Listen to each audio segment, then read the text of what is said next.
আসসালামু আলাইকুম ভিউয়ার্স, আমি মোহাম্মদ সাদমান। আমি প্রতিনিয়ত রোবোটিক্সের বিভিন্ন প্রজেক্ট নিয়ে আপনাদের সাথে কথা বলি। গত ভিডিওতে আমি দেখিয়েছিলাম কীভাবে লাইট সেন্সর ব্যবহার করে অটোমেটিক কুলিং ফ্যান তৈরি করা যায়।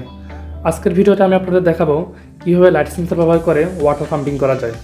তো এর জন্য প্রথমে আমার দরকার হবে একটি ইজিয়ার প্রো, একটি লাইট সেন্সর, একটি ওয়াটার পাম্প, একটি পাইপ, একটি 3 পিন জাম্পার, একটি মোবাইল চার্জার, দুটি পাত্র যার মধ্যে একটি পানি দ্বারা পূর্ণ এবং অন্যটি হচ্ছে খালি।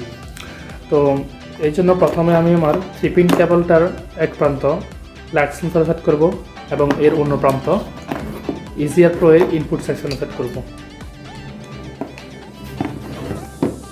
এরপর ওয়াটার পাম্পটির এক প্রান্ত ইজিয়ার প্রো এর আউটপুট সেকশনের ইফ 1 সেট করব এবং পাইপটিকে আমি ওয়াটার পাম্পটির সাথে সংযুক্ত করব।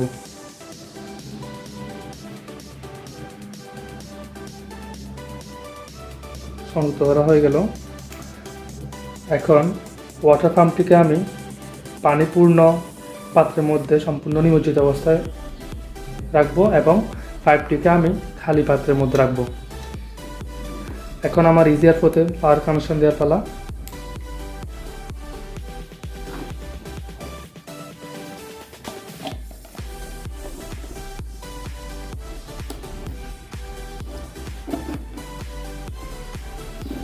দেখুন ভিউয়ার্স, আমি যেহেতু আমার এই লাইট সেন্সরটা হাতে ধরে রেখেছি সেই কারণে এই লাইট সেন্সরটা কিন্তু আলোর উপস্থিতি পাচ্ছে না, অর্থাৎ এখানে কিন্তু অন্ধকারের সৃষ্টি হয়েছে, যার কারণে আমার ওয়াটার পাম্পিংটা বন্ধ আছে। কিন্তু যখনই এই সেন্সরটাকে আমি ছেড়ে দেবো, অর্থাৎ এখানে আলোর উপস্থিতি পাবে এই সেন্সরটা, তখনই কিন্তু দেখবেন আমার এই পাম্পটা পানি পাম্পিং করা শুরু করবে। তো দেখুন ভিউয়ার্স, দেখুন আমার খালি পাত্রে কিন্তু অলরেডি পানি আসা শুরু করেছে, কারণ এখানে এই সেন্সরটা আলোর উপস্থিতি টের পাচ্ছে, যার কারণে আমার এখানে পানি আসা শুরু করেছে। যখন আমি এটা হাত দিয়ে ধরে রাখবো তখন কিন্তু আবার পানি পাম্পিং বন্ধ হয়ে যাবে। দেখুন ভিউয়ার্স, এখন কিন্তু আর পানি পাম্পিং হচ্ছে না। আবার ছেড়ে দিলে আবার এখানে পানি আসা শুরু করবে।